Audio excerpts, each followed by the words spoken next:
Good morning అందరికీ. ఇక నేనైతే ఈరోజు రొట్టె చేస్తున్నా చూడండి. చిన్నప్పుడు అయితే ఈ రొట్టెలు మేము ఎప్పుడు తినేదన్నమాట.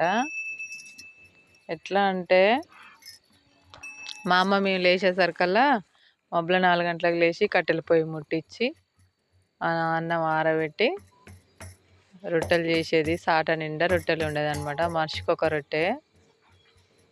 ఒక రోజు కిలో పిండి దాకా రొట్టెలు చేసేది.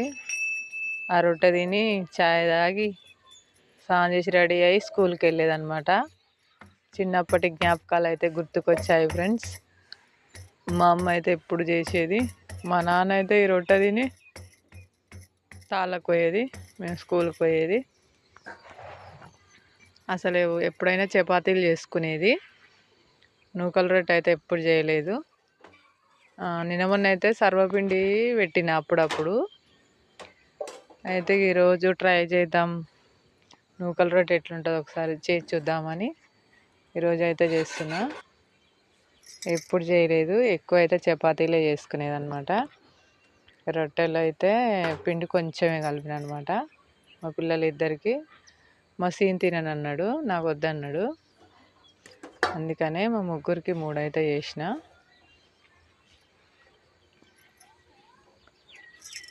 ఇలా రొట్టె వేసిన తర్వాత వాటర్ అద్దాలన్నమాట. కొంచెం నీళ్ళుగా అయినాక ఉప్పు నీళ్ళు అద్దాలి.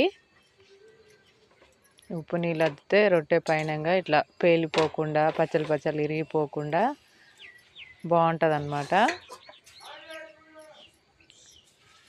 ఇట్లా నీళ్ళు అద్ది కొంచెం కాలగానే ఉప్పు నీళ్ళు అద్ది బట్టతో అద్దుకోవాలి, చేయి కాలుతుంది. మళ్ళీ వేసేయాలి. తొందరగా అవుతాయి రొట్టెలు. కాకపోతే నేను పెద్ద హెల్ప్ చేయలేదు, ఎందుకంటే విరిగిపోతాయేమని భయపడి కొంచెం హెల్ప్ చేయలేదన్నమాట. ఇక బండ మీదనే ఇక తూడ్చి గ్యాస్ బండ మీదనే చేశారనమాట.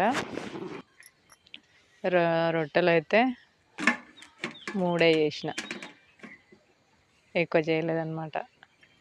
ఎట్లుంటాయి కానీ